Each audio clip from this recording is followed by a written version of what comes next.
RadioVermont.com. The energy. So this guy in the fantasy baseball chat is just ripping me. He's calling me names for how I handled my team. Buddy, you had 20 weeks for your own team to play better. Don't be mad at me. The passion. Mac Jones is fighting not just for his Patriots job, but he very well may be fighting for his NFL future. The opinions on all your favorite teams. For the Red Sox, it can't always be about next year. It can't always be about down the road. Where's the team that battles for now? This is the Brady Farkas Show on WDEV AM, FM, and WDEVradio.com. What's up, everybody? A very happy Tuesday here on the Brady Farkas Show on WDEV AM and FM and WDEVradio.com. We got a full show tonight, all 90 minutes. We were up until 7 o'clock. We're going to talk a lot of Red Sox today, a lot of Patriots, a lot of Celtics, a lot of UVM basketball. We got some breaking news there. This is a guestless Tuesday today. So we actually got a lot of stuff I've been sitting on that I've wanted to talk about that we haven't had time to get to. So today we're going to run through all of it. We're kind of clearing out the Brady Farkas Show notebook with some of these big stories. So you can get in on the text line 802-585-3026. That's 802-585-3026. I am here. Danny is here. You are now here. Danny, Lego. 5, 4, 3, 2, 1. And here we go. The opening thoughts on the Brady Farkas Show are brought to you by Sticks and Stuff and by Swanton Lumber, Vermont's most complete locally owned home center with locations in Enosburg, Derby, Middlesex, St. Albans, and at Swanton Lumber. They are online at sticksandstuff.com. New location also open in Rouse's Point. ALCS right now has a 2-0 lead for the Rangers. NLCS has a 1-0 lead for the Phillies. We're going to have that game 2 tonight against the Diamondbacks coming up at 7:30 with the pregame show, 8:07 with the first pitch. So because we've got baseball on the brain, let's start with some Red Sox news. And what I thought would be the case is proving to be the case for the Boston Red Sox. I'm not trying to play I told you so games, and I'm not trying to diminish the Red Sox brand, but simply put, the Red Sox chief baseball ops guy, the Red Sox GM job, it's not as desirable as people want it to be. And I know that's hard to hear, right? And I promise you, it's a general manager job. There's only 30 of them. Somebody will want it. But it's not as desirable as a lot of you want it to be, and it's certainly not as desirable as the Red Sox want it to be or think that it is. The Red Sox are having a really hard time even getting people to interview for this job. Okay, Chaim Bloom got fired in September. The Red Sox don't have a new leader yet, and they're having a hard time even lining up interviews. I mean, yesterday, the story came out from Chad Jennings of The Athletic, right? Sam Fuld didn't want the job. He's the general manager right now of the Phillies. He's a New England guy. He doesn't want it. The GM of the Dodgers, Brandon Gomes, he doesn't want to interview. Derek Falvey, the guy who's president of baseball ops with the Minnesota Twins, he said no. John Daniels, former general manager of the Texas Rangers, he said no. So a lot of people the Red Sox have reached out to have said no to this. Now, they have done some interviews, right? Eddie Romero on the internal side of things. They've interviewed Thad Levine, who's the general manager of the Twins, who's underneath Derek Falvey. They've interviewed, this just came out a little while ago, that they have gotten in Cubs assistant general manager Craig Breslow, who we had on the show last month, and former Pirates GM Neil Huntington. So they've got at least 4 interviews in the bag right now. Romero, the internal candidate, and then those 3 external candidates. But a lot of people have said no as well. And if you're the Boston Red Sox, that's a problem. If you are the brand that you think you are, if you have the resources that you do, if you have the history that you do, you should have people beating down the door for your GM job. And instead, you are having to beg people to interview, and you're going to end up with somewhere between your 3rd and 10th choice probably for this job. The Red Sox are not going to get who they want for this job. And that's disappointing. Any of these people might end up being good, but they're not going to get their original candidate. And that's disappointing. And this is what I told you I thought would happen. The Red Sox job is not as desirable as you think it is or as they think it is. Let me lay this out for you here. 1, ownership or working for this ownership group is a scary proposition. What person wants to move their family across the country or leave a job that's comfortable that they've had success in to go work for this front office group, this ownership group that is so reactionary? None of the last 3 GMs have made it 4 full seasons. Is that a job you want to go sign up for? I wouldn't want to, right? Like, think about this. I work at WDEV, which is a good station, right? Very good station. If ESPN called me, I should want that job, right? I should want that job. It's likely more money. It's more prestige. It's national. It is thought to be a better position. But if I find out that all the previous hosts at ESPN Radio have gotten fired in short order, guess what? I'm not interested. And that is a you problem, not a me problem. That doesn't mean that I'm not aspirational. That means you're doing something wrong. And that's what the Red Sox ownership has done to the last 3 GMs, right? Ben Cherington doesn't make it 4 seasons, right? Ben Cherington gets told to rebuild the farm system, doesn't. By the way, Ben Cherington also wins a World Series in 2013, which we largely forget about. So he wins the World Series and builds the farm system, gets canned. Dave Dombrowski comes in, gets told, go win the World Series, does, gets canned. And then Chaim Bloom gets told, shrink payroll, build up the farm system, does, and gets canned. Working for this ownership group right now is a scary proposition. And I understand why guys who are in really good situations don't want to leave them to come into that uncertainty. Brandon Gomes is the general manager of the Los Angeles Dodgers. Like, hey, you're going to work for one of the great brands in the sport. You're going to have nonstop success. The team's been to the playoffs a decade straight and has won a World Series. You have unlimited resources and payroll, just like the Red Sox. You have great weather, and your family's happy in LA as it is. Do you want to bring them 3,000 miles across the country to go into this ownership group? I don't. Okay, Derek Falvey works for the Twins. You are now getting passed up. Like, a guy who works for the Twins should be beating down the door to come to work for the Red Sox. And he's not. He says no. Why? No, I already got a good thing here. I don't need that. That's a you problem. Again, look at the people who are interviewing right now. Eddie Romero, internal. Thad Levine, who's the number 2 in Minnesota. Assistant GM Craig Breslow, and a guy out of work right now in Neil Huntington, or a guy out of work as a GM in Neil Huntington, right? So you have guys that have been unemployed and guys where it is a clear step up for them into a number 1 spot that they haven't had. Nobody's moving laterally for this Red Sox job. And a lot of people who would still be an improvement for, they're not moving either. And the other thing that is a deterrent that you have to realize is Alex Cora.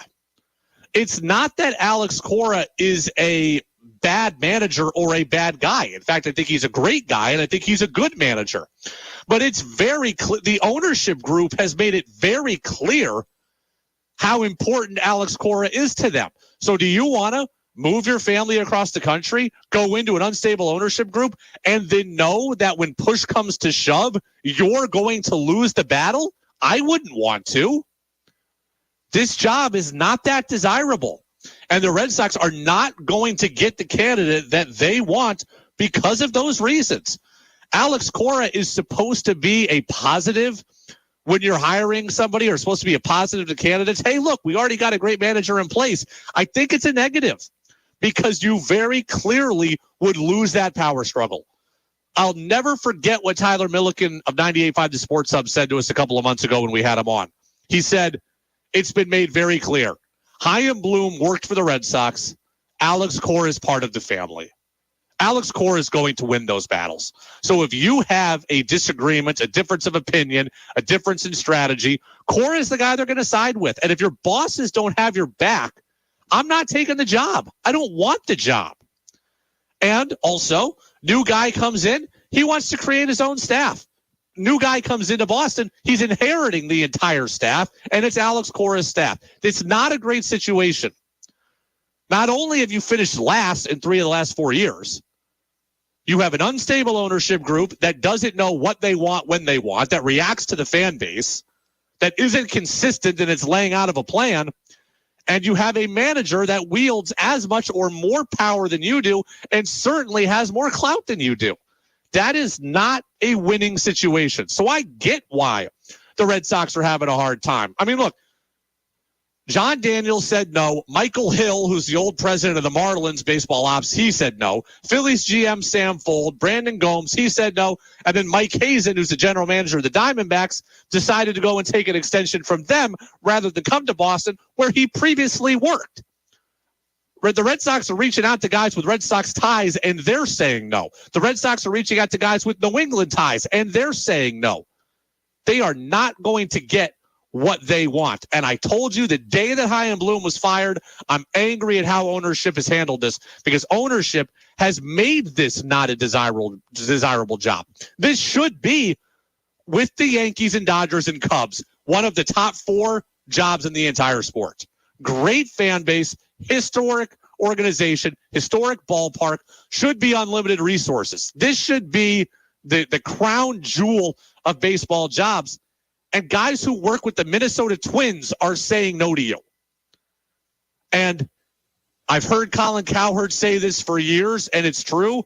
At some point, when you've had multiple failed relationships, it's a you problem, not a them problem. And this is a Red Sox problem. This is a John Henry problem. This is a Sam Kennedy problem. This is a Tom Werner problem. The ownership group has made this job not desirable. 802-585-3026. Glenn in Brookfield says, Neil Huntington is a friend of mine. He did great building up the Pirates. He's from New Hampshire. Hope he gets it. Glenn in Brookfield, if Neil Huntington is really a friend of yours, let's talk and let's get him on the show. Okay? Let's use the connection. If Glenn in Brookfield is really friends with Neil Huntington, let's get him on the show. Danny, do you believe Glenn in Brookfield is friends with Neil Huntington? I guess I believe that. Yeah, I'll take his word for it. Who are you friends with that you can get us on the show? Nobody that important. You got to have somebody. Somebody? Arnie Spanier. He's pretty important. That's true. We had Arnie. You know, this is what I tell young people who are talking to me about this business. They're like, Brady, how do I get a guest on? How do I get this guy? I'm like, you always have to realize that your network is much bigger than you think it is. That's one of my first things I always tell people. Your network is much bigger than you think it is. Who do you know that knows somebody, right? Glenn in Brookfield might know Neil Huntington. If that's the case, we're getting him on the show, I think. We knew somebody who knew Craig Breslow. That's how we got him on the show, right? You know, Danny, you know me who knows people. That helps. You know Tom Karen who knows people. That helps. You have talked to Buster before who knows people. That helps. You got a network. You got to realize it. So that'll be your next task, is coming up with a guest for us here, like Glenn in Brookfield apparently is. Texter says, if I'm the Red Sox ownership group, I offer Kim Ng the job ASAP. She is the now former general manager of the Miami Marlins. We are going to talk about her situation and her candidacy in the 6 o'clock hour as well. That's something Tom Karen mentioned to us a couple of days ago. I think it was last week or 2 weeks ago. He said he was interested in Kim Ng. She is now available. We will talk about that. And Buster, though, he kind of threw cold water on that for us. He said, I don't know if she would want that job. That's been a common thread. It's been a common thread. It's been a common trend that people do not want this job right now in Boston. And that is a problem. It's the Brady Farkas Show on WDEV, AM and FM, WDEVradio.com. The way the Patriots handled their quarterback situation on Sunday was certainly eye-opening, a little bit confusing. And according to one Boston talking head, it was a sure sign the Patriots are tanking. Do we believe that? That's next on DEV. October is Breast Cancer Awareness Month. Hi, I am Dr. Sarah Waterman, a general surgeon at Copley Hospital. In addition to offering general surgery care, I have a special interest in women's breast care. Mammograms are an important screening. They can save lives by finding breast cancer in its earliest stages, often when most treatable. Stage 1 breast cancer has a 99.1% survival rate. Guidelines now suggest women get their first mammogram at age 40. However, if you have a family history of breast cancer or certain cancers, your practitioner will recommend screening at an earlier age. stage. Thanks to you, we will soon be able to perform stereotactic biopsies right here at Copley, in addition to our current mammography and breast ultrasound programs. To learn more about mammograms and women's health at Copley, check out my blog at copleyvt.org. To schedule your mammogram, call Copley's Radiology Department at 802-888-8358.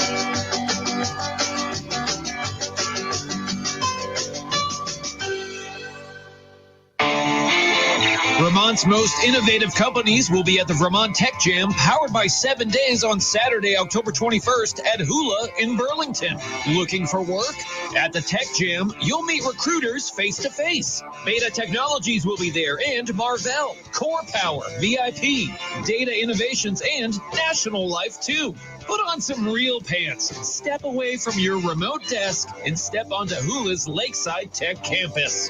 Want to be inspired? Learn about lab-grown meat. Hear from Dr. Rachel Floriani and Irfan Tahir, two University of Vermont researchers who explain how they help grow cell-cultured meat. Should Vermont embrace cellular agriculture? To register for the Vermont Tech Jam presented by Hula and Marvell on Saturday, October 21st, visit techjamvt.com. That's techjamvt.com.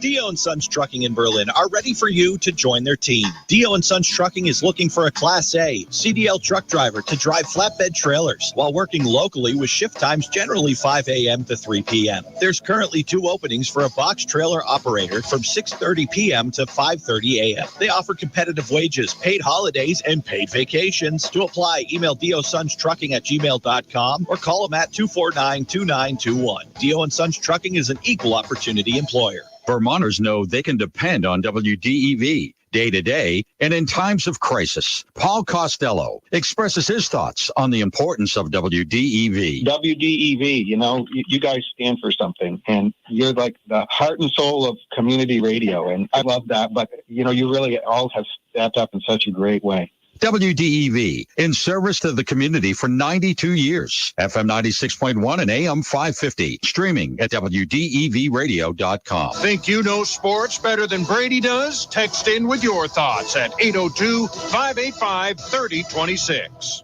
Now it's back to the Brady Farkas Show on WDEV AM, FM, and WDEVradio.com.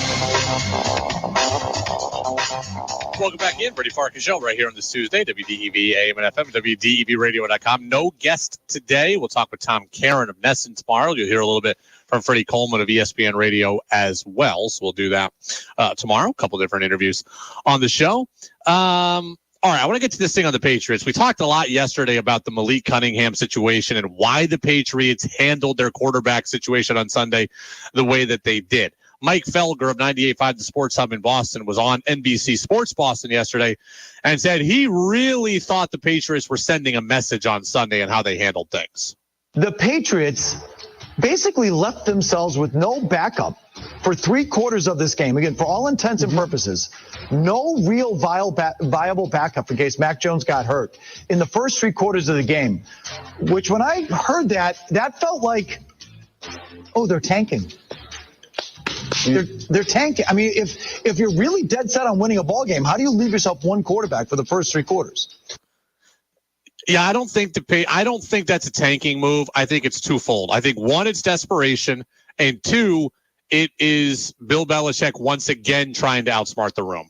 I don't think the Patriots were tanking. I think Felger's point is that if all you have is Malik Cunningham, a guy who's barely a quarterback, or is half a quarterback, I should say, if all you have is him as your backup, you're really not giving yourself the best chance to win. That's what Felger's saying. So he's saying if you're not going to give yourself your best chance to win, then you are tanking. I never saw it that way. I think this is just Bill Belichick being classic Bill Belichick, right? Bill Belichick trying to outsmart the room and trying to be the smartest guy in the room. He saw an avenue to get Malik Cunningham on the game day roster. He sees a guy who is a Swiss Army knife type weapon who has the ability to do some unique things. And this is the way that he could kind of sneak him on the roster without having to get rid of somebody else, without having to take somebody else off the roster. I think he's just banking on the fact that Mac Jones won't get hurt and that they'll be able to use Malik Cunningham as a gadget player, and they were never going to be forced into putting him in as their primary quarterback. I think this was a gamble by Bill Belichick, not a tanking thing. I do not think that Bill Belichick is tanking. And I do not think that the Patriots are tanking, right? I don't think the Patriots have that in them. I don't think Robert Kraft has that in him. I don't think Bill Belichick has that in him. You as a fan might sit here and root for them to tank. You might sit for them to trade everybody. You might sit and root for them to lose. Bill Belichick's not wired that way. Robert Kraft, I don't think, is wired that way. They're not going to make decisions that actively help them lose. I think Bill Belichick is making decisions that make him look smart or, allow him to sidestep something. And he's just banking on Mac Jones not getting hurt. And yes, it absolutely could have backfired in his face, but I don't think he was actively tanking. I don't believe he was tanking. Andrew Callahan of the Boston Herald kind of agreed with Felger, though. Malik Cunningham was in the 5th play from scrimmage. Okay, it was his own read. Good idea. Option run. But then he kind of screwed it up, and you couldn't block it. And then you have him in as a receiver. And then his only drop back is a sack. And his last snap is, hey, go stand in the corner and watch Ezekiel Elliott run this for our first touchdown since Vietnam. Okay, it was all bizarre. And I get that Mac didn't play well and he had a turnover. The sad thing is, it was so much better than the last 2 games because he only had 1. So the thing is, though, if Mac gets hurt, are you just beholden then to this option run game offense? Are you going triple option? Are you just going to kneel the ball out? This was game day roster mismanagement. Well, this is what I said, Mike. Mismanagement, maybe. Bizarre, maybe. But tanking, no. Right? Tanking, no. And I refuse to believe that the Patriots would actively tank. Now, I think organizationally, they should be willing to move off some players at this point. Again, I don't consider that tanking. I consider yourself setting up for the future. And I think some people quibble with that, but I think that would be the smart thing to do. Again, I don't want the Patriots players to try to lose, and I don't want the organization to start sitting good players just for the sake of sitting them just so they'll lose. But if you want to move off an aging wideout or an aging DB or an aging linebacker or whatever to go acquire a 4th-round pick or a 5th-round pick or a 3rd-round pick, that I just consider to be smart business. And that I would do. I don't think it's tanking. 802-585-3026. I'll be interested to see what happens. By the way, the trade deadline for the Patriots is going to be fascinating. And it's going to be fascinating in a lot of different ways, Danny, because kind of like we saw with Chaim Bloom, right? Buster said this to us before. Buster said, if Chaim Bloom had a really short leash, why was Chaim Bloom allowed to lead the trade deadline? Right? It's a fair question, right? Chaim Bloom led the trade deadline, did nothing, and then got fired a month and a half later. Not even a month and a half later. And Buster's whole thing was like, if the leash was that tenuous, why did you not just fire him and allow somebody else to run the deadline rather than give this guy that you don't trust carte blanche at the deadline? The same thing can be said for Bill Belichick, right? Right. We're all questioning Bill Belichick, the GM. Do you want Bill Belichick, the GM, handling this trade deadline for the Patriots? I don't know. So it is going to be fascinating what they do. Does Robert Kraft go to Bill Belichick and say, Bill, we're handing over the trade deadline to somebody else in the organization? And how's that going to go over? Does Robert Kraft go to Bill and say, okay, Bill, you're going to handle the trade deadline, but then after the season, we're looking at it going, man, Bill only got a draft pick for that guy, or Bill only got a 7th-round pick for that guy, and he could have gotten a 4th. And man, there's Bill Whiffin again. And why did we entrust that spot to him? It's going to be a very interesting thing because there's a lot of stuff at the NFL trade deadline, Danny, used to be dead, right? It used to be nothing. The NFL trade deadline has now become something. It's actually become fairly big, where actually big moves happen and a lot of things happen. So 10 years ago, what Belichick did or didn't do with the trade deadline was insignificant. Now it's a big deal. Are you moving on from an Adrian Phillips or from a Kyle Duggar or from a from a Kendrick Bourne or from Devontae Parker? And are you getting 4th-round picks, 5th-round picks? Are you getting players back? What are you doing? If you don't think Bill Belichick has the chops to be the GM, but you let him run this as the GM, are you committing organizational malpractice? I don't know the answer to this. This is a difficult conversation for Robert Kraft to have. This is a difficult thing for Robert Kraft to think about. But the trade deadline is going to be fascinating because there are going to be moves out there for the Patriots to make. They absolutely can move off guys. Again, I would argue maybe they should move off Kendrick Bourne. Maybe they should move off Devontae Parker. If you're not going to pay Kyle Duggar top safety dollars here in the future, do you want to move off him? Or if you're not going to pay Josh Uche, do you want to move off him? I don't know. I don't consider it tanking. I consider it setting yourself up for the future. The Patriots need talent. They need impact talent. The best way and quickest way and cheapest way to get that is through the draft. If you can go and get draft picks for some of these veterans that are not going to be a part of the next great Patriots team, I would do it. But the guy who's calling the shots, who is that going to be? It's probably likely to be Bill Belichick. Will you regret that, though? 802-585-3026. Texter says Bengals need to trade for Hunter Henry. There's another guy who could be on the move, right? I imagine Hunter Henry could get you a third or a fourth round pick, right? I imagine he could get him a third or fourth round pick. He might be your best trade asset. Kyle Duggar, I think, would be pretty good as well. Now, I like Duggar. I'd like to pay him. But again, I haven't called his name very much this year, right? Last year, Kyle Duggar was around the football. Picks, fumbles, big tackles. Danny, we've barely called Kyle Duggar's name all year. I don't know that we've done one Kyle Duggar segment all season. So is that a guy you're going to pay top safety money to? Or are you willing to move him as well? I think he could probably fetch you something good on the market also. A couple of texters come in. Ralph says, networking is everything. Ralph wants to come and host the show with me. He says, I gained so much knowledge from sports radio, and now he wants to give it out. So Ralph once hosted a show with me. Back in the day at a different station, all the hosts except me were on vacation. So we brought in outside just listeners to be our co-hosts, right? We did every single day for a week. We brought in all these guys that thought they knew more than us, and Ralph was one of them. So he wants another chance at it. We've never done that at WDEV, and maybe we could do it again, but now we got Danny. Danny, do you think you're at the point where if I was on vacation, you could do the show solo? No. I'd like maybe your friend Jack there to do the show with me. Jack from NBC5? That's right. What we could do is start you off slow. Like I could take my next vacation come Red Sox season where it's like a 30-minute show before the game. Maybe we easy in that way. 30 minutes of jazz music. You're going to get to the point you can do it. People love you. They're calling you Hoops Danny, by the way. Hoops Danny, huh? I like that. They're calling you Hoops Danny. I like Mr. Preseason, but if you want to be Hoops Danny. What about when regular season starts? Then we can transition to Hoops Danny. Okay. For the next 8 days, though, I want you to be Mr. Preseason. Mr. Preseason it is. By the way, we're going to talk Celtics next, so you're going to get a chance to get in some of your thoughts. Ross says, my dad used to host a charity basketball games in the 90s in Middlebury. Tons of New England retired players would come up to play. That's the extent of my connections that I could get you. Everybody's got something.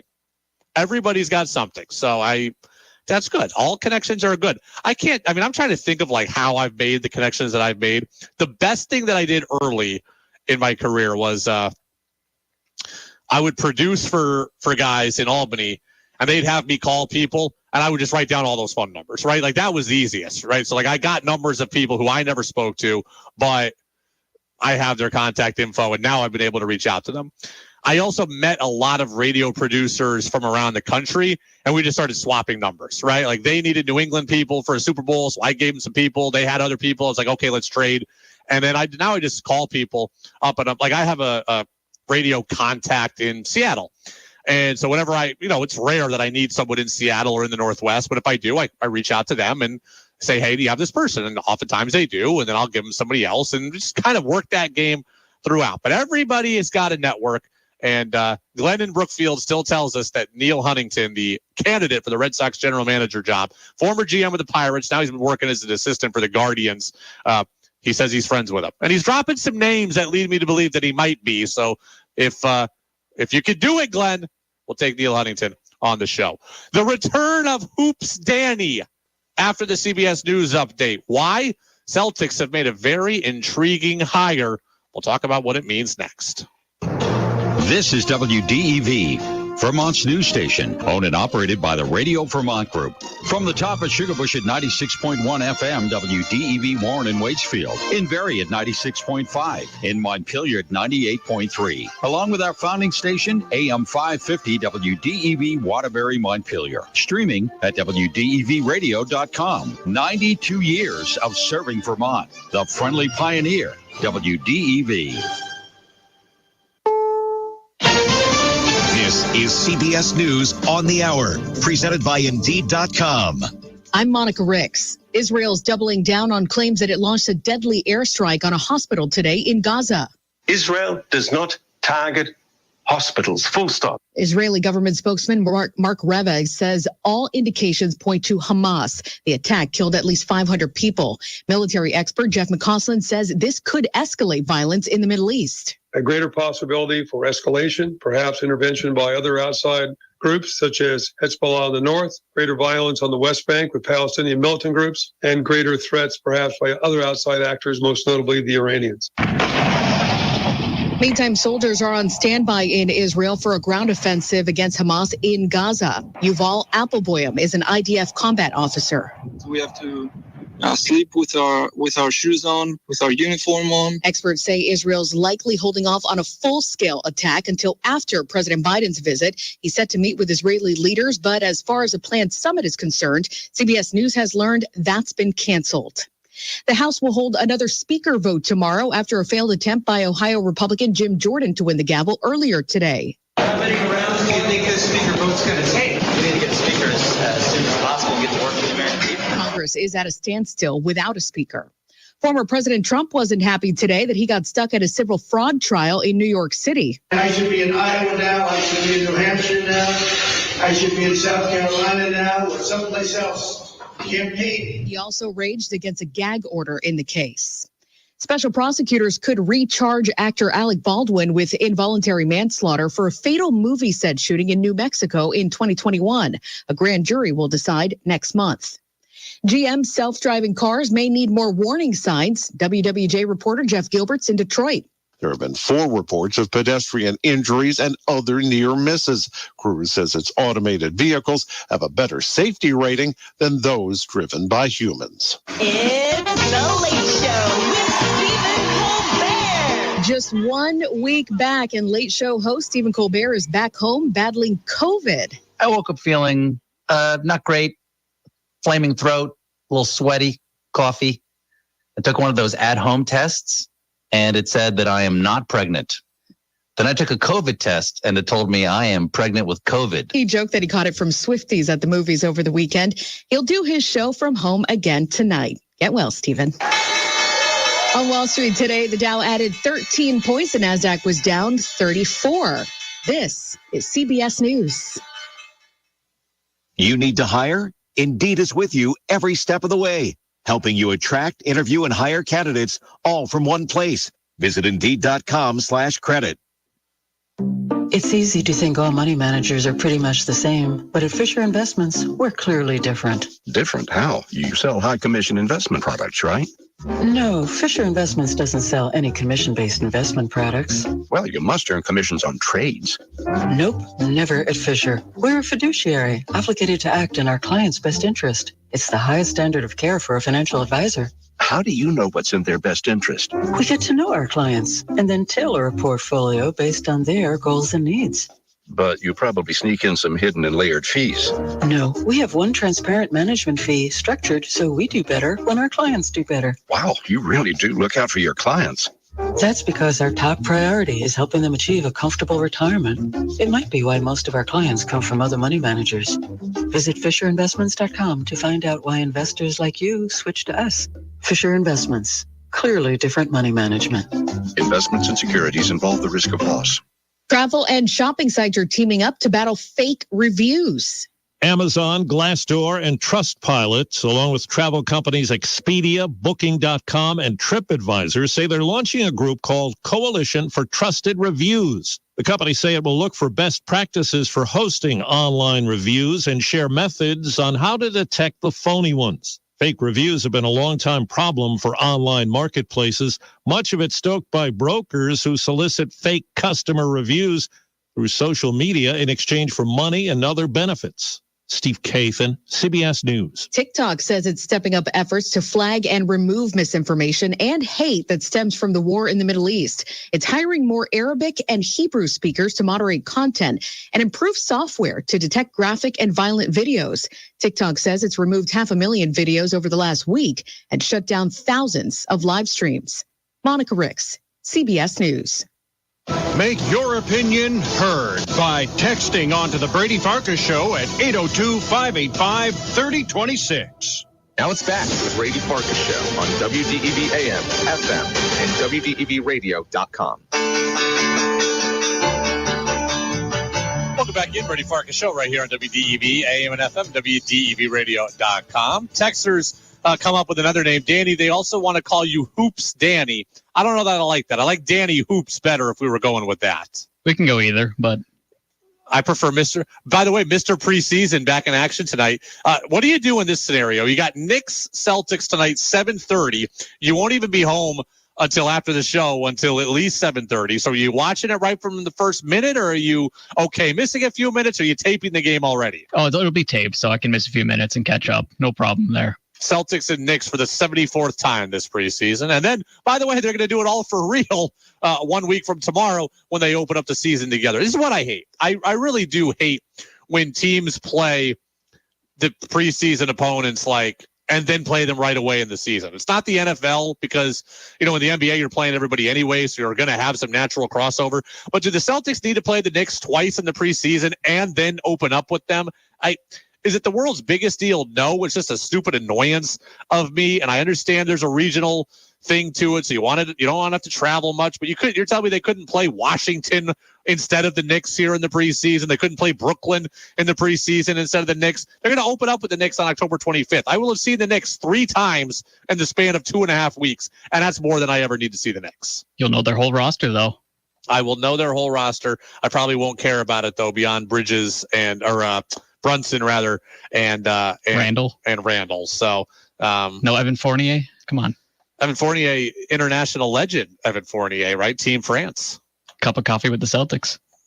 Evan Fournier got like a max contract for the Celtics. Yeah, that was a strange time, wasn't it? I mean, that was the time I think where everybody was getting max contracts. Like Timothy Mozgov got like $85 million or something. But but Evan Fournier was a guy that I thought, based on what he was being paid, was a guy who was going to help the Celtics win the title. And then by the end, he couldn't even get on the floor. And he can't get on the floor with the Knicks. Like, he barely plays in New York. And you're right, what a wild time. Celtics made a very interesting hire over the weekend. They hired Jeff Van Gundy as a senior consultant in their basketball operations group. Remember, Van Gundy is the former head coach of the aforementioned Knicks, right? He took them to the NBA Finals in the 1999 season. He coached for the Houston Rockets as well. Hasn't been a head coach in more than 15 years. He's been working with ESPN for 16 years at the network. He was let go as part of ESPN's cost-saving stuff earlier this year. So Van Gundy's not a broadcaster anymore.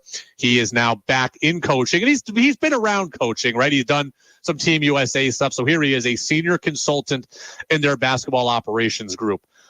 My first reaction to this, Danny, is that I really like this.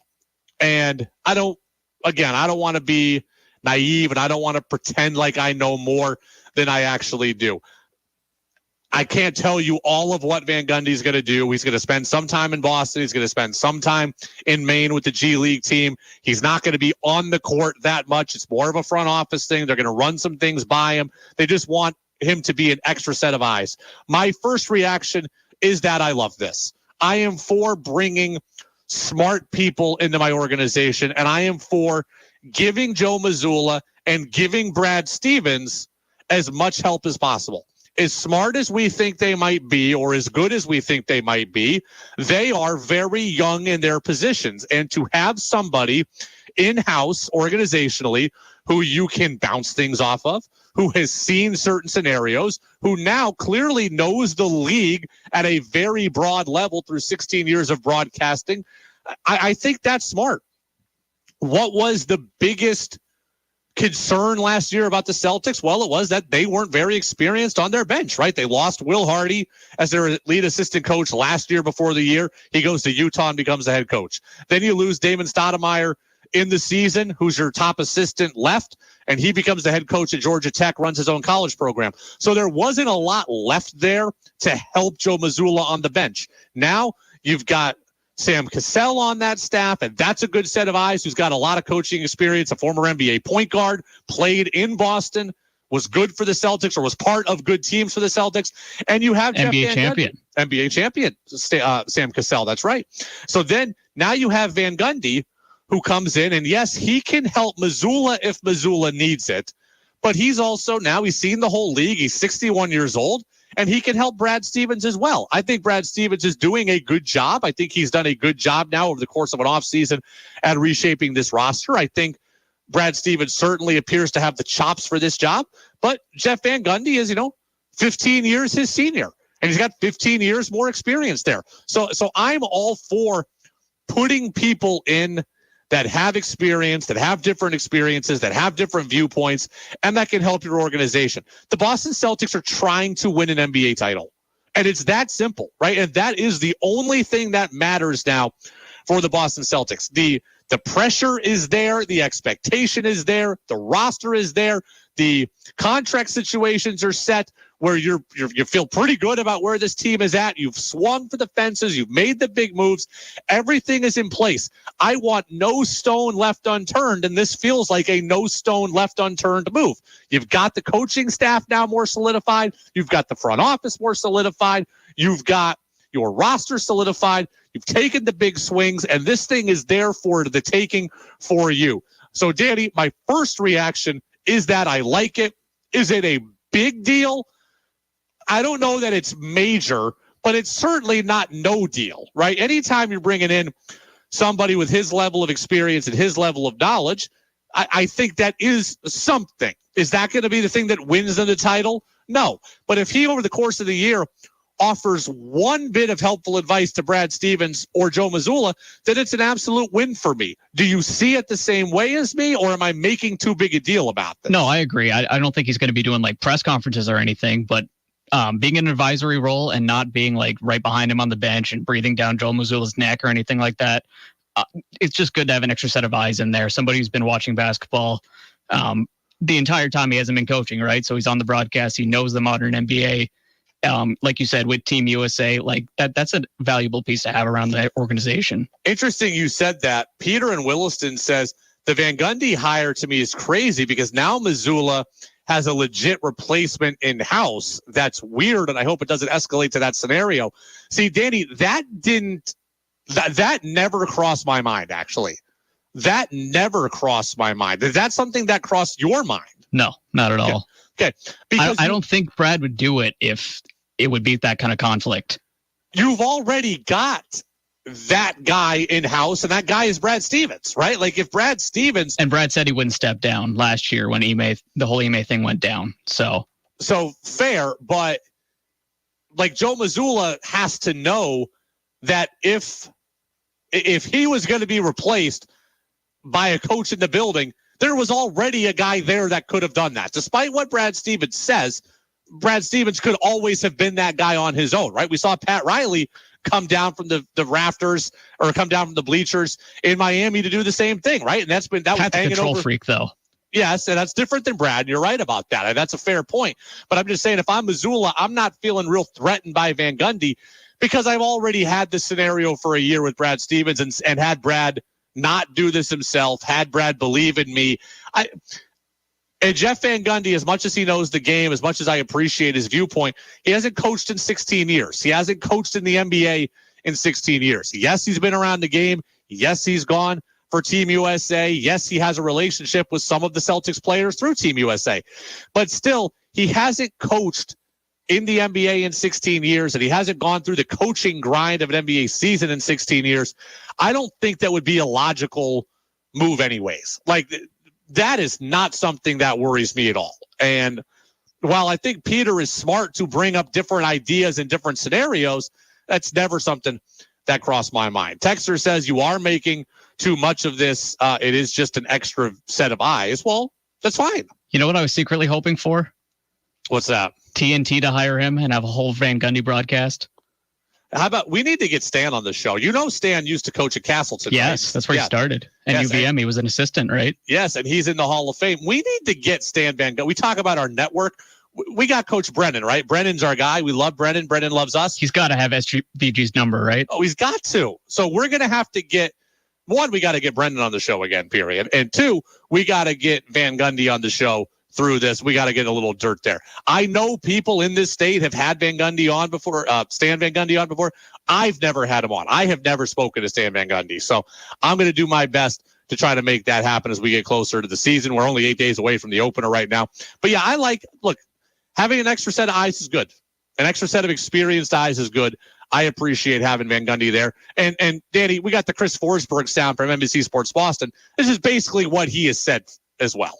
Well, didn't we spend all last season saying, oh, man, the brain drain in Boston. They don't have Will Hardy and Damon Stoudemire leaves, and you got to have help. What I like about it, Mike, is that they have beefed up every level of the organization. I think one thing that they have stressed is that Van Gundy is more front office role in sort of overseeing everything, and will have like the ability to really sign off on, not really sign off, like oversee everything from a high level and just be a fresh set of eyes.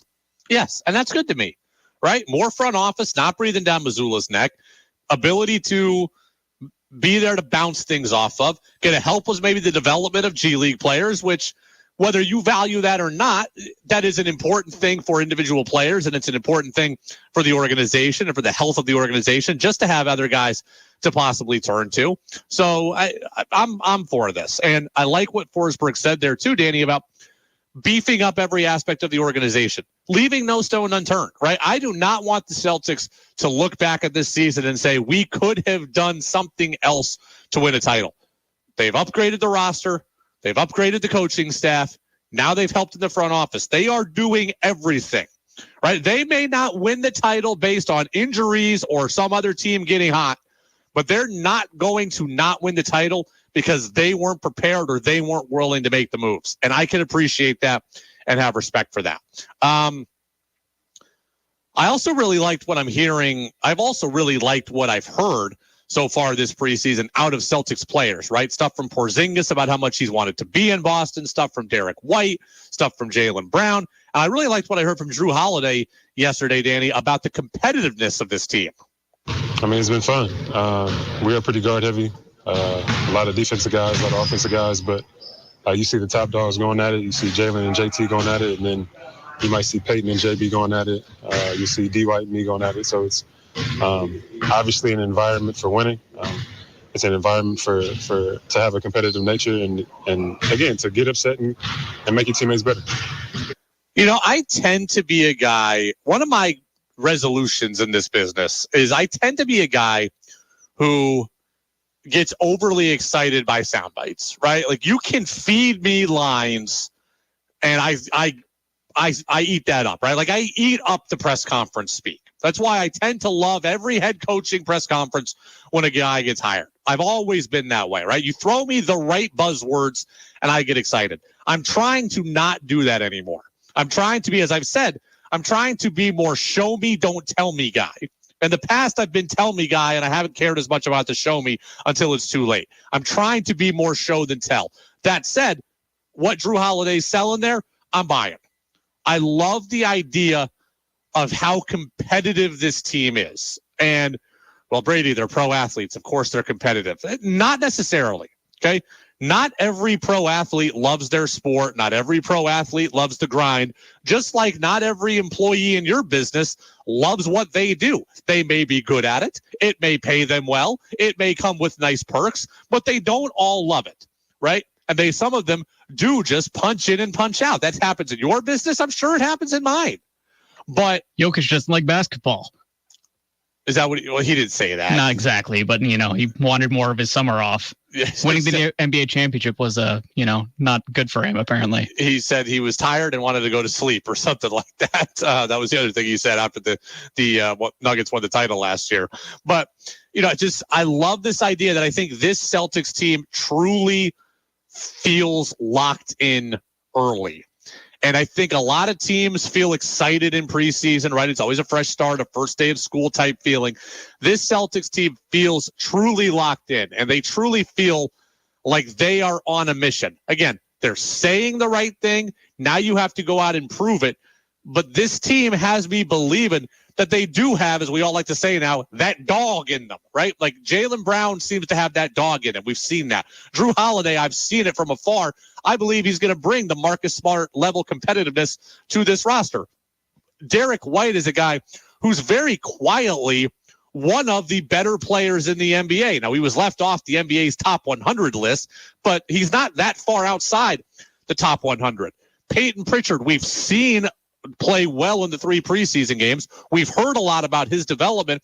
It just feels like the top 6, top 7 on this team are so focused. They know what's in front of them. They know the opportunity that they have. Will there be bumps and bruises at the very beginning? Yeah, maybe. But they do feel like a team, Danny, that can be a special regular season team. And I hope it leads to special postseason success. Does that mean they're going to go 70-12? I don't know. Does it mean they're going to go 60-22? I don't know. But they feel locked in. They feel connected. They feel like they've bought into each other. They feel like they believe in each other. Are you seeing the same thing? Yeah, this feels like a 60-win team. Like if everybody's healthy and everybody plays their role, that this team should win 60 games. Do you care about them getting the number 1 seed in the playoffs like I do? I do, but I'm not going to, if Porzingis misses 25, 30 games and it's towards the end of the season and you're the 2 seed and you can't get that number 1 seed because there's only a couple games left, it's not a big deal. But yeah, they should be right around there. I'd like them to get the number 1 seed just because I believe in home court. And I know the Celtics have struggled at home, so I don't want to be, ironic with that. The Celtics have struggled at home in the last couple of playoffs, and they've dropped games they shouldn't have dropped at home. They've dropped game 1s, they've dropped game 4s, whatever, 5s or whatever. But I don't want to play Giannis and Lillard on the road in a game 7 in Milwaukee in the Eastern Conference Finals. I'd rather have them trending in the right direction at the end of the season. That's fair. You always want to be playing your best basketball going into the postseason. But if you get the number 1 seed, then I think I've been playing good basketball throughout for the most part. So I want to see the Celtics. Right, unless you're resting guys the last 10 games because you have it wrapped up. But I don't think the Bucks will allow that. I don't think the Bucks will allow that. I still worry about Philadelphia. Maybe not for a number 1 seed, but I still worry about Philadelphia being a good team. I understand about Harden. I understand Harden's going to do his thing, and I don't know how that's going to resolve itself. And if he's gone, they're not going to be as good or as scary.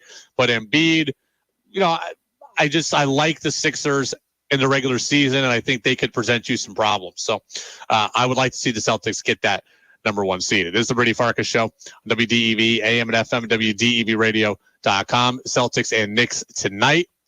Texas.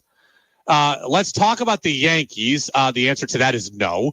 Let's move on. We're about to. It says pro basketball is so boring. Let's talk football or baseball. We're going to talk baseball soon. We're going to talk football soon. But I also want to give you a local breaking news story here involving UVM men's basketball. It's not good news. Nick Fiorillo, the UVM men's basketball player, the big man, kind of a big man hybrid. He is out indefinitely right now. We just got word that Fiorillo suffered a leg injury. He is out indefinitely. We don't know what the injury is. We don't know what the projected length of time is, but he is going to be out indefinitely. And I think this is just me speculating, right? They're very, very quiet when it comes to injuries at UVM. My guess is that he plays this season. How many games, how much, how impactful, that I have no idea. But when Catherine Gilwey got injured for the UVM women, it said specifically she is out for the year, right? We got the message right away. She's injured. She is out for the season. We learned that right away. With this, it says out indefinitely. Leads me to believe he's going to be out for a while, but not necessarily the entire year. Again, could be wrong. It could mean that they intend to bring him back. We don't know what's going to happen. But I do think there's a good chance we'll see Nick Fiorillo at some point this year. He had the injury last year. It was a knee injury. I believe it was a meniscus or an MCL. I don't want to play doctor and not remember correctly, but he missed a bunch of the year last year. He only played in 14 games last season. He started 8 of them. So, number one, I feel bad for Nick Fiorillo, right? Before we talk about the impact on the team or anything, I feel bad for Nick Fiorillo. I feel bad for any player who plays sports who gets hurt, especially in a guy's senior year. Nick Fiorillo is a grad student right now, and this is his last year, or at least I believe it'll be his last year. He's only played 3 years. He might have 5 years of eligibility. Don't know if he would use it, but this could be his last year. And I feel bad if he's going to miss 2 games, 5 games, 10 games, 15 games of the entire season. So I feel bad for Nick first and foremost. Second off, I do think this is a loss for the team. We have focused a lot, I think correctly, on guys like Deloney, who have been here and have done it, and on guys like Veretto, who stepped up big in the championship game last year, and on exciting new players, and on, red shirts and transfers. And I have not talked a lot about Nick Fiorillo either this offseason. But Nick Fiorillo is 6'8", 225 pounds. Nick Fiorillo offers something to this team. He's kind of a stretch player. He's not really a true internal post player. But when you talk about guarding bigger players when they play Virginia Tech or Toledo, when you talk about guarding bigger players, maybe in the NCAA tournament, having a guy who is 6'8" and capable is a very good thing. And if Nick Fiorillo is not there for any or all of these matchups, the team loses something defensively and rebounding. Nick Fiorillo also is a guy who has the ability to shoot the ball from distance. Now, he struggled last season, especially when he came back from injury. He only shot 16% from 3 last season, most of that at the end of the year. So, again, I recognize that. But as John Becker told us last week, this team wants to play up-tempo. This team is probably going to be more offensively minded than his teams in the past. Fiorillo is a guy who I think could excel in that kind of system. And now he's not going to be there. And now you're going to need some contributions from, at least, look, you're going to need contributions from guys that maybe you weren't expecting, right? This is a smaller UVM team. Now, without Nick Fiorillo, what are you getting from some of your young guys? Okay, look at this. Iafalele is 6'8". He's going to play. He's certainly a guy who can take care of some things down low. I trust him. Jackson Skipper is 6'7", but he's thin. He's tall, but he's thin. He's more of a guard type. Then you look, okay, Michael Mora. He's 6'8" or 6'6", first year. Don't know how much he's going to play, if at all. TJ Long, 6'4", guard. Seth Joba, freshman out of Buffalo. He's 6'9". We saw last year, freshman big man struggle, right? Perry Smith struggled and ended up transferring. I don't know what to expect from Seth Joba. So I don't know. But without a 6'8" Nick Fiorillo, you're going to need more from Matt Veretto, who's also more of a combo player. And you're going to need more from Iliri Iafalele. And then you're going to need one of the unknowns probably to step up. And that's a situation that's tough. And we saw last year when they didn't have Fiorillo that it was ugly at times, right? He got hurt around Thanksgiving. And then they struggled at times. And that, especially, in the totality of the non-conference. So disappointing news for him, disappointing news for the team. I hope that I am reading the room right, that there's a difference between the way the releases were written. Catherine Gill, we had said clearly out for the year. This says out indefinitely. I hope that means can come back sooner rather than later, but we don't know. Media Day is actually tomorrow for the UVM men's basketball team. It's done virtually, so maybe we can get more. Danny, you know what frustrates me about this, by the way? What is it? So the conference, this is a conference decision. This is not a UVM decision. The conference hosts Media Day, right? And they host them on Zoom. Again, it's done virtually, and that's fine. I like that. That's convenient. But they host them in 15-minute blocks. So every team gets 15 minutes. And so like tomorrow, John Becker and Aaron Deloney will be there representing UVM. And I got the schedule today. They're going to be talking from 12:30 to 12:45, right as I am doing the midday news and right as you are producing the midday news. So neither one of us will be able to attend and ask questions that we want to ask at UVM Basketball Media Day. We're going to get the recording. We're going to get it sent to us, but I have no idea what other people are going to ask. And, I'm going to have to send Jack Main a message, I think, and say, Jack, ask these 5 questions for us, because there's things that I want answered. And grab all the audio for us. Well, no, the conference is going to send it to us. was trying to put Jack to work. It's done virtually, Danny. It's done virtually on Zoom. So the conference is going to record it and is going to send it out. So we're going to have audio from the press conference tomorrow. And I'm excited to have that and play it and talk about it, et cetera. But we're not going to get a chance to ask the questions that we want because neither one of us can attend it because we're going to be on the air doing the midday news. So we're going to have to ask Jack to be our mole there and ask the questions that we want answered. One of which, how does the team move forward without Fiorillo and who fills in for him? Texter says Fiorillo missed 3 months after knee injury last season. What a bummer for him. That's so unfair. True. And remember, Fiorillo is remember he's the one. Danny, you weren't working. Did you catch this story last year with me and Fiorillo? I remember something, but you're gonna have to refresh me there. Something about his father, right? So his father likes me, but I was afraid his father was not going to like me because what happened was, and look, in this called him out. Maybe. So Fiorillo got hurt, and I like Fiorillo. Part of the reason I like Fiorillo, honestly, is because Fiorillo plays like I do, right? And plays like I did. And, obviously he's much better than me given where he's at and given where I was at. That's fine. But like tall and thin and likes to shoot the three. And it might not seem like we're a generation apart, but basketball-wise, we're a generation apart. When I was growing up, if you were tall, you were told, don't dribble, don't shoot from outside, just rebound and play down low. And I was never that kind of player, right? I was too thin. I wasn't very strong. I couldn't jump very high. I was not really meant for the post. So I wanted to play down low, or I wanted to play outside. I wanted to play a stretch position before the stretch four was even a thing, right? Like Dirk was doing it in the NBA, but there wasn't a lot of people playing like that. So I was never really able to play the way I wanted. So when I see guys that are able to play the way that I wish I could, I have a little bit of jealousy in that. And I'm also happy to see that the game and coaching has evolved enough to let guys just do what they do best. So I enjoy watching Nick Fiorillo play, and I enjoy seeing Fiorillo play the way he likes to play because it's the way that I want to play. When he got hurt last year, I thought it was a loss for the team, and I believe that. But then when he came back, I said that I wouldn't play him very much.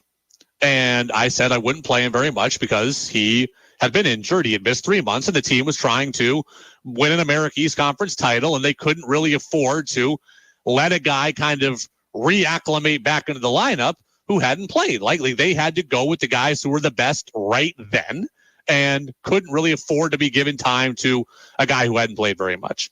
Well, his father approached me at a game last year, and I can't remember if it was a final regular season game or if it was the first game of the playoffs, but Fiorillo's father came up to me and he said, "Hey, are you Brady?" And I said, "Yes." And he said, I forget his first name, apologize. He said, "I'm Mr. Fiorillo."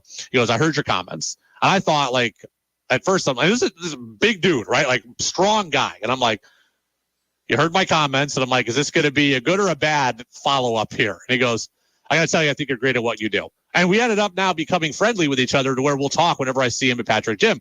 But it was a joke about it being a funny, intimidating moment because I didn't, like, you never know, like when you say something, you put something out there, how people are going to respond to it. Then I found out, like, I had put a tweet out that said something like, "Happy Fiorillo's back, not going to make a big difference. He hasn't played in 3 months." I found out that he put that quote or that tweet, a screenshot of it, as the background of his phone. And I was the motivation for him to get healthy and to come back in the NCAA tournament or come back in the America East tournament and come back at the end of the regular season to make a difference down the stretch because I had given him his own personal bulletin board material. And, in one way I'm honored at that. And on the other way, I'm sorry about that because I'm not trying to, make college kids feel bad or make college kids feel like they can't do something. I'm just trying to do my job as I see it. Sometimes you're right and sometimes you're wrong. But, he said that I had helped motivate him. And we ended up talking after the America East title game, and he thanked me for saying what I said because it really motivated him. And as I recall, he ended up playing pretty well in down the stretch. Now, did he score a bunch in the America East tournament? No, but I'm going to pull up the numbers here if I can find the game log from last year. I don't know if I'll be able to at this point, but, he ended up making a difference defensively and rebounding for sure in the conference tournament. So there's my Fiorillo family story. I'm certainly rooting for him to be healthy. I like him. I like the way he plays. And hey, 6'8" is a body type that this team doesn't have a lot of, especially with experience. So UVM hasn't had a true big man since Ryan Davis left, right? They didn't have one all of last year. Fiorillo, again, is a stretch guy. He's even bigger now than he was last year. So he's able to do, I think, more down low this year when he's healthy. Perry Smith Jr. last year wasn't that guy. It just never really materialized for him. See what happens this year. But Fiorillo not being there is a big deal. It's the Brady Farkas Show on WDEV, AM and FM, WDEVradio.com. Red Sox are having a hard time finding a new GM. Is there one perfect candidate out there? We'll talk about her next on DEV. Now more than ever, Vermonters are eager to get out and about. And Vermont's outdoor recreation businesses and organizations are here to help. They build and maintain the trails we walk and ride. They grow and sell the local food that keeps us going and make and sell the gear that keeps us strong and safe. The Vermont Community Loan Fund is here to help Vermont's outdoor rec industry with our new Trails Loan Program, supporting outdoor recreation and those who make it possible. Trails offers financing and free business resources to help Vermont's trailblazing outdoor rec community grow stronger and more sustainable, generating jobs and energizing our rural economy. The Vermont Community Loan Fund, for over 30 years, Vermont's nonprofit business lending partner. Learn more about Trails and our other business lending programs at investinvermont.org. That's investinvermont.org. Hi, folks. Steve Cormier, General Manager of the Radio Vermont Group. I'm sure by now you heard us talk about our exclusive Radio Vermont trip to Antarctica with meteorologist Roger Hill. Well, I got big news for you. We just secured more cabins at a better price. New Radio Vermont pricing starts at under $9,000 per person, double occupancy, and $11,000 per person for a single cabin. That's a nice price drop. And don't worry, if you're already booked, we're passing on the new discounted prices to you. And if you've collected air miles, you can use those to get a better deal. You fly into and out of Burlington, which is another plus. This fabulous trip starts on January 25th when you fly to Buenos Aires and back to Buenos Aires after a splendid once-in-a-lifetime 9-day cruise through some of the most spectacular scenery on Earth. Details at WDEVradio.com. We've made our trip to Antarctica more affordable, so now you can go. For more details and information, or to book your space, call Milne Travel at 800-78-MILN. Hi, I'm Emmitt Smith, Hall of Famer and all-time leading rusher with exciting news. Football legend Emmitt Smith talking about all new regenerative treatments for joint pain from the local medical professionals at QC Kinetics. But did you know that you can encourage your body to actually heal itself with the help of QC Kinetics? QC Kinetics uses biologic therapies that are natural, restorative, and long-lasting. The body is an amazing thing. Trust me, I put mine through a lot. Exciting new relief is here for pain from arthritis, knee pain, lower back pain, pain in your hips and shoulders. I'm that guy. When you Google shoulder pain, my face pops up. But you don't have to be sidelined by pain anymore. Call QC Kinetics to learn more about biologic therapies. Don't let your joint pain keep you from doing the things you love. There's a new natural solution that patients are raving about. QC Kinetics. Let QC Kinetics help you improve your quality of life. Call QC Kinetics, 802-PAINLESS. That's 802-PAINLESS. QC Kinetics, 802-PAINLESS. That's 802-PAINLESS. Treatments are not yet FDA approved. The world is a constantly changing place, and being informed has never been more important. This is Steve Kathan. WDEV, Vermont's news station, and CBS provide you with up-to-the-minute news and information. Whether it's top and bottom of the hour news, breaking news, or special events, if Vermonters need to know, you can trust that WDEV and CBS will inform you. WDEV, keeping an eye on Vermont, while CBS keeps an eye on the world. Your chance to be part of the show is on the text line at 802-585-3026. Now it's back to the Brady Farkas Show on WDEV AM, FM, and WDEVradio.com.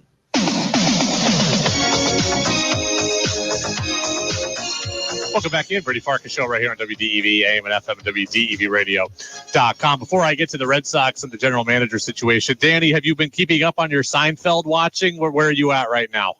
Only one more episode since we last spoke. What are you doing? You've had like a week and you've only watched one episode. It was a busy sports season. A couple days. What was it? The playoff game ended pretty late. There was no Celtics games in that stretch, but I don't know. I just didn't watch too many. So you've watched The Bubble Boy. That's right. What a strange episode. Very strange, right? I expected a boy, and it's just this guy screaming in a bubble, and you can't even see him. You can't see him. Donald was his name. He lives in the bubble because he's got the health condition. Yeah. So the undisclosed whatever, right? Yes. The card says moops. It's Moors, you idiot. It's Moors. I'm sorry, the card says moops. There you go. All very strange. I laughed, but yeah, strange. So it was not your favorite episode, you're saying? I guess not. Let me look up and see what episode you have coming next, because I enjoy when I enjoy knowing exactly what's coming on. So after the Bubble Boy is the Cheever letters, which, okay, I mean, I have thoughts on that one, but I will not. No spoilers. I won't spoil it. I don't want to tell you, oh, it's good or it's bad, because I don't want to have you going in with a predisposed notion to be excited and it lets you down, or to be not excited and you end up thinking it's good. So I'll just tell you that season 4, as I've said, is the start of when they start to get really good. Seasons 4 through 7 are absolutely phenomenal. I think there's so many classic episodes in there. You're coming up on season 4, episode 8. Get watching, although not tonight because you got Celtics. So that's right. Are you going to be watching preseason at Celtics over playoff baseball again tonight? I will switch back and forth. YouTube TV has that convenient little, dual screen thing. It also has the multi-view thing. That's exactly what I'm doing. So you can watch 2 on one channel if you want. Yep. I just don't like the smaller screen, but I don't like the smaller screen either. You can do you have the ability to put 2 TVs up next to each other in your house? Yeah, I could just log in on the phone or something. That's also another small screen, but whatever. Yeah, well, we'll make it work. Put 2 TVs next to each other. Yeah, I mean, I don't want to move a TV tonight. Okay, it's not worth moving TVs. It's for not. you. Come on. All right, let's talk about the Red Sox. Kim Ng is a name that you should be very, very aware of. Kim Ng she made baseball history a couple of years ago. She was the first woman to be a general manager of any of the 4 pro major sports, right? Football, baseball, basketball, hockey. She was the first woman to serve as a general manager in any of those sports. She ran the Miami Marlins. So she made history. She led the Marlins to the playoffs in the COVID 2020 year, right? The 60-game season, and led the Marlins to the playoffs this year where they won 84 games. She has stepped down as general manager of the Marlins, right? There was a mutual contract option. The Marlins exercised it. They wanted her back. She declined it. So she's now a free agent. And the reason being was philosophical differences. Basically, the Marlins wanted to hire somebody above her, despite how well she had been doing and how good the team had gotten and how exciting the team was. They wanted to hire somebody over her. And I think that is much more about the Marlins' incompetence, which historically is well known, than it is anything about Kim Ng. As a result, Kim Ng is now a free agent. The Boston Red Sox absolutely need to call her. I think that goes without saying. They'd be doing organizational malpractice if they did not call her. I can't tell you every little detail of the last few years about the Miami Marlins. What I can tell you is she got them to the playoffs in 2 of the last 4 years, right? The Miami Marlins went to the playoffs in 2 of the last 4 years. That is a good step for the Marlins. She was willing to make some big moves, some bold moves the Red Sox and Chaim Bloom were not willing to make.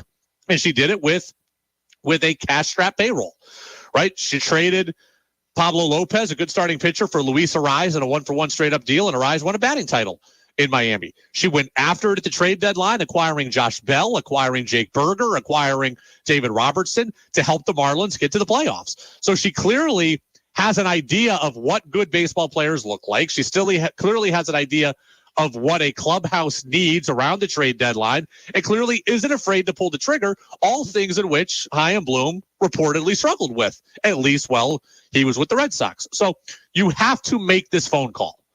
I do not know if she will want the job. I do not know if the things we spoke about earlier in the show will scare her off. They very well could. But it is a phone call you have to make.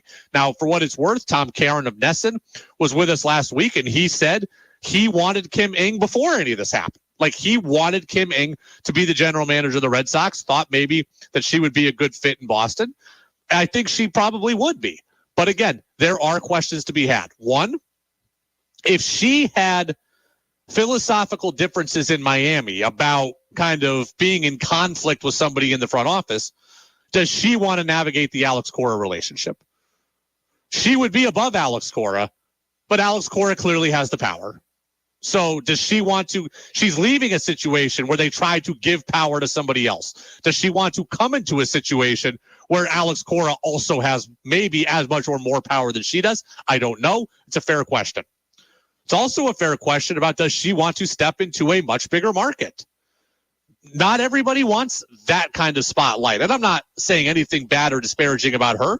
Not everybody wants that. Some people are happy to be a big fish in a little pond, and not everybody wants to be swimming in the big pond, right? Just getting to the playoffs and getting a wild card and winning 84 games with the Miami Marlins is a reason to celebrate. Getting to the wild card series and winning 84 games with the Boston Red Sox is a borderline fireable offense. So does she want to do that? I also don't know if she wants to get right back into it. She's 54 years old. She's certainly not old. She's certainly not old for this position. But does she want to take a year off? Or does she think, I got to strike while the iron's hot? If I take a year off, I'll never get back in. I don't know the answer to that. Those are questions she has to answer. But it's a phone call the Red Sox have to make, and John Tomasi of NBC Sports Boston loves the idea also.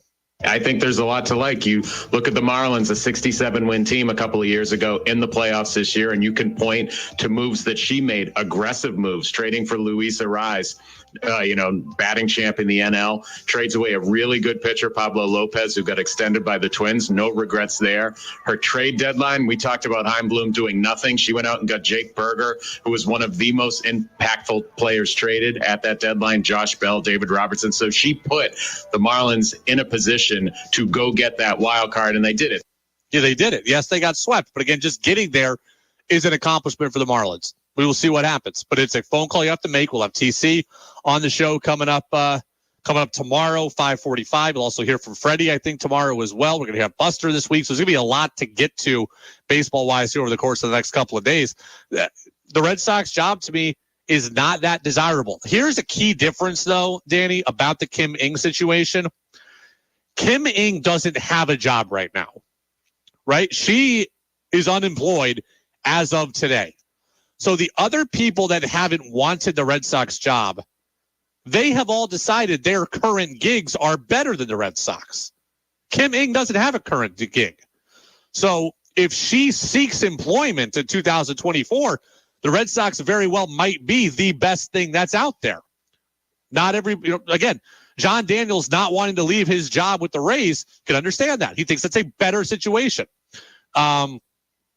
Derek Falvey not wanting to leave his job with the Twins thinks that's a better situation. Kim Ng is unemployed. She is not in a better situation. I would imagine you don't step aside from one of these jobs unless you have a pretty good idea of what you want to do. I don't think people that are this smart in these power positions step aside to go into the unknown. Does that mean that Kim Ng has something up her sleeves with the Red Sox or somewhere else? That I don't know, but I'd have to imagine that she's got something she feels confident in or good about. Again, does she want to be in the bigger market? I don't know. The Red Sox job, though, I get the trepidation in it if she's got it. Shaky ownership with a history of firing people. Alex Cora has the power. And it's a team that, by the way, has finished last in 3 of the last 4 years and plays in the best division in baseball, at least when it comes to the regular season. The Orioles are going nowhere. Tampa's going nowhere. And I don't know what's going to happen with Toronto, but at the very least, they're going to continue to be a problem. And I don't know what the Yankees are going to do. The Yankees are certainly deficient right now, but they're the Yankees. So they can go out and they could sign Shohei Ohtani and the whole thing changes. They could go out and make a couple of big trades and the whole thing changes. Does she want to go into that bloodbath? She's just been in a bloodbath in the National League East where you have the Braves and Phillies and what are supposed to be a really good Mets team. Does she want to do that? And STC, more of his thoughts on this tomorrow. It is the Brady Farkas Show on WDEV, AM and FM, WDEVradio.com. One member of the Patriots spoke yesterday about what it's like to be in this situation the Patriots are in at 1-5 with the walls closing in around you. Really enlightening answer. I'll play it for you next on DEV. The 18th annual Big Dog Daddy Urine Clear Show is on fire at Lamoille Valley Ford. Tell them, kid. Folks, don't let the noise about strikes and supply chain issues affect you, because at Lamoille Valley Ford, our lot is loaded with incredible deals. In fact, with over 300 new and pre-owned vehicles available, including the largest selection of Ford trucks we've had on the lot in the last 4 years, I can personally tell you at Lamoille Valley Ford, we're making deals every day. Right now, qualified buyers can get any new in-stock F-150 at Lamoille Valley Ford with 0% financing for 36 months. Or with $4,900 cash or trade down plus fees, you can get a 2-year lease on a loaded 2023 F-150 Super Cab for just $299 per month. Folks, the bottom line is we're making crazy deals to make room for next year's incoming models, and that means this is your opportunity to save money at Lamoille Valley Ford. Woo! So drive routes 14, 15, or 16 to Hardwick and the Big Dog Daddy year-end clearance sale happening right now at Lamoille Valley Ford. And remember, at Lamoille Valley Ford, we know price matters. Have you been thinking about installing a heat pump but didn't know where to start? Mitsubishi Electric Heating and Air Conditioning heat pumps provide year-round comfort with air filtration and precise temperature control. Plus, generous incentives and rebates are now available. Contact the Diamond Elite Certified Technicians at the Energy Co-op of Vermont for a free quote at ecvt.net. Use less, save more at the Energy Co-op of Vermont. If your winter tires are tired or otherwise not ready to face this winter, bring your vehicle to us at Waterbury Service Center. We have the right tires for winters, studded, all season. From tiny hybrids to 3/4-ton trucks. We wash, clean, mount, and balance your tires. Stop in today and find the tires you need and the service you deserve. We're Waterbury Service Center, helping you through another long winter. Full service repair right on Main Street in Waterbury. Thank you. Hi, I'm Bob Lake, CEO of Green Mountain Credit Union. We're proudly member-owned, which means what you deposit, we invest in your neighbors, friends, family, and small businesses that are essential to our community. And all interest and deposits made go right back to our members. Continuing our philosophy of people helping people, Green Mountain Credit Union's old school lending with 21st century technology. I invite you to stop by one of our locations in South Burlington, Rutland, or Berlin, or find us at greenmountaincu.com. Find a rewarding career at the Gary Residence, a new state-of-the-art residential care home purposefully designed for the nurture and care of those living with memory loss. It's a really great environment to work in. And it doesn't matter what position you have here. We're all one big happy family. I'm really fortunate to work here and have all of these people in my life. The Gary Residence is currently looking for experienced LPNs, med techs, and resident service assistants to join the memory care team. Learn more and apply at thegaryresidence.com. As Vermonters, we know that so much depends on the weather. When you need a reliable local weather forecast, it's literally at your fingertips with the WDEV weather phone. Locally dial 244-1172 or toll free at 1-800-585-1211. Roger Hill's weather forecast is just a phone call away on the WDEV weather phone, 244-1172. or 1-800-585-1211. Want Brady to hear your opinion on the sports stories of the day? Text in at 802-585-3026. Now it's back to the Brady Farkas Show on WDEV AM, FM, and WDEVradio.com.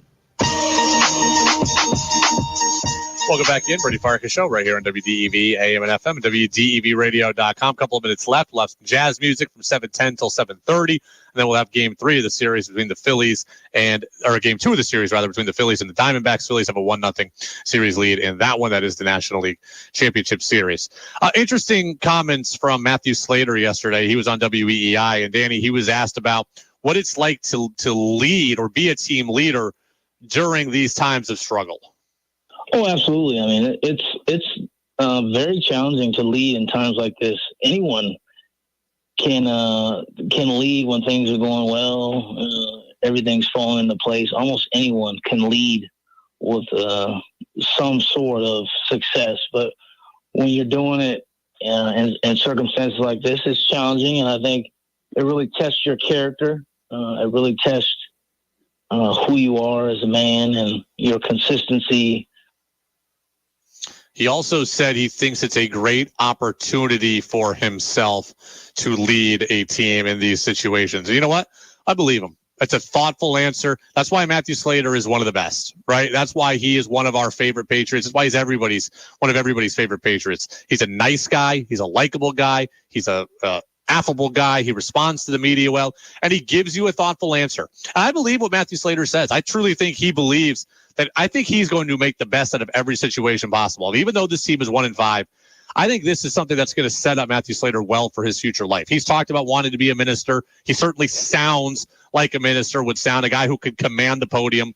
And I think this idea of getting people to buy in, of getting people to believe when it doesn't look like there's any reason to have faith, of getting people to stay committed or stay diligent or stay connected. I think all of that is things that Matthew Slater is going to use in his future life. So is he happy the team's 1-5? No, but I think ultimately he's going to be a guy who looks back at his career and says, you know what? I'm thankful for that tough year because it helped make me a better person and a better leader. And that's really all you can ask for from your team leaders, guys who are able to take any situation, turn it into a positive, able to rally their teammates, able to connect with their teammates, and able to draw lessons from everything. We all want the team to win. The team's not winning. There's got to be some other things taken now from this season, and Matthew Slater, I think, is finding a way to do that. We had no guests today, which we haven't had no guests in a while, so it was good to just connect all of us together. Thanks to Danny for producing and engineering the program perfectly, as always. We're back on the guest train tomorrow with Tom Caron, our Red Sox insider at Nesson. TC going to stop by at 5:45. We'll talk more about the playoffs. We'll talk about Kim Ng. We'll talk about the report that the Red Sox can't get anybody to take this job as a general manager and how desirable it actually is. And there was a pretty big mock trade that was put out about the Red Sox that I'm going to ask TC about as well. Playoff baseball comes up at 7:30. Game 2 between the Phillies and the Diamondbacks. We'll see you tomorrow. Waterbury invites you to think local, buy local, and be local by experiencing